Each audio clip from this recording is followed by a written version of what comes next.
10. 성전 사건. 요한복음 2장 12절에서 17절.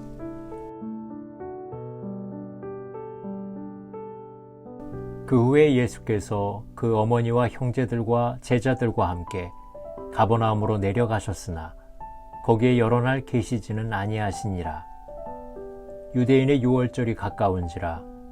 예수께서 예루살렘으로 올라가셨더니 성전 안에서 소와 양과 비둘기 파는 사람들과 돈 바꾸는 사람들이 앉아 있는 것을 보시고 노끈으로 채찍을 만드사 양이나 소를 다 성전에서 내쫓으시고 돈 바꾸는 사람들의 돈을 쏟으시며 상을 엎으시고 비둘기 파는 사람들에게 이르시되 이것을 여기서 가져가라. 내 아버지의 집으로 장사하는 집을 만들지 말라 하시니 제자들이 성경 말씀에 주의 전을 사모하는 열심이 나를 삼키리라 한 것을 기억하더라. 가나 혼인잔치 이후에 예수님은 어머니와 형제들 그리고 제자들과 함께 가버나움으로 내려가 잠시 안식을 취합니다. 이제 가버나움은 예수님 사역의 본거지가 됩니다. 가버나움은 베드로의 고향이기도 합니다. 유월절 절기를 맞이하여 예수님께서 예루살렘에 올라가셨다가 성전 사건이 벌어집니다. 이 성전 정화 사건은 모든 복음서에 나오는 중대한 사건입니다. 공관복음에서는 이 사건을 예수님의 생애 마지막 일주일 첫날에 일어난 것으로 기록합니다. 그래서 성전 사건이 예수님 사역 초기냐, 말미냐, 아니면 두 번 있었느냐는 질문이 제기됩니다. 성전 사건이 한 번 있었다면 공관복음서는 주로 사건이 일어난 순서를 따라 기록하고 있기 때문에 사역 말미에 있었던 것이 맞습니다. 그럼 요한이 예수님의 사역 초기에 이 사건을 언급한 것은 요한의 독특한 신학과 관련이 있다고 보아야 합니다. 예수님은 예수님의 성전 정화 사건을 예수님 사역의 전체적인 의미와 연관지어 해석하고 있습니다. 그렇기 때문에 시간 순서보다는 의미의 흐름에 주안점을 두고 기록했다고 보아야 합니다. 이는 예수님이 이 땅에 오셔서 유대계의 잘못된 전통을 바로잡고 십자가와 부활을 통하여 성전의 본래 의미를 가르치시는 예수님의 전 사역이 요약된 예고편입니다.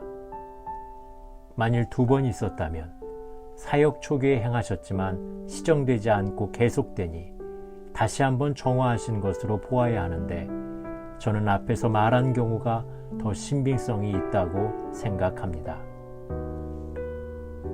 가나 혼인잔치에서 유대인의 정결 예식을 따라 채운 돌 항아리 물을 포도주로 변화시킨 사건은 유대교 전통의 격변을 예고합니다. 성전 정화 사건도 유대교 전통에 대한 도전과 개혁입니다. 제사에 쓸 제물을 준비하는 방법이 처음에는 좋은 의도로 시작되었겠지만 시간이 지나면서 정성보다는 편의 위주, 은혜보다는 공로, 내용보다는 형식, 제사보다는 제물, 드리는 것보다는 사욕을 취하는 것, 하나님 중심에서 사람 중심으로 이동하였습니다. 여기에 세력 있는 자들의 이권이 서로 개입되어 있으므로 잘못된 관행인 줄 알면서도 그 누구도 반박할 수 없었습니다.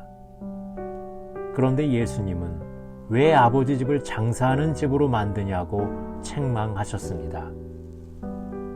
장사가 나쁘다는 것이 아닙니다. 장사는 사고 파는 거래의 원리가 통하는 곳이지만 하나님의 집은 주고받는 은혜의 원리가 통하는 곳이 되어야 한다는 것입니다. 하나님의 집에서 행하는 헌금, 봉사, 선교, 구제 모두가 은혜이지 공로가 아닙니다. 원리, 원칙, 정의도 중요하지만 그것 이상의 은혜의 원리가 있어야 합니다. 그래야 시장판이 아닌 아버지의 집이 됩니다. 교회 안에서의 상업주의, 형식주의, 율법주의는 일대 방향 전환이 필요합니다. 제자들은 이 일을 보고 주의 전을 사모하는 열심이 나를 삼키리라라는 말씀을 기억했습니다. 하나님을 사모하는 열심, 교회를 사랑하는 열심이 다 좋은 것은 아닙니다. 잘못된 열심은 오히려 해가 됩니다. 무식하면서 부지런하기까지 하면 정말 큰일입니다. 하나님을 사랑한다는 유대인들의 잘못된 열심이 선지자를 핍박하고 예수님을 십자가에 못 박았습니다. 방향이 잘못된 열심은 해로운 것입니다.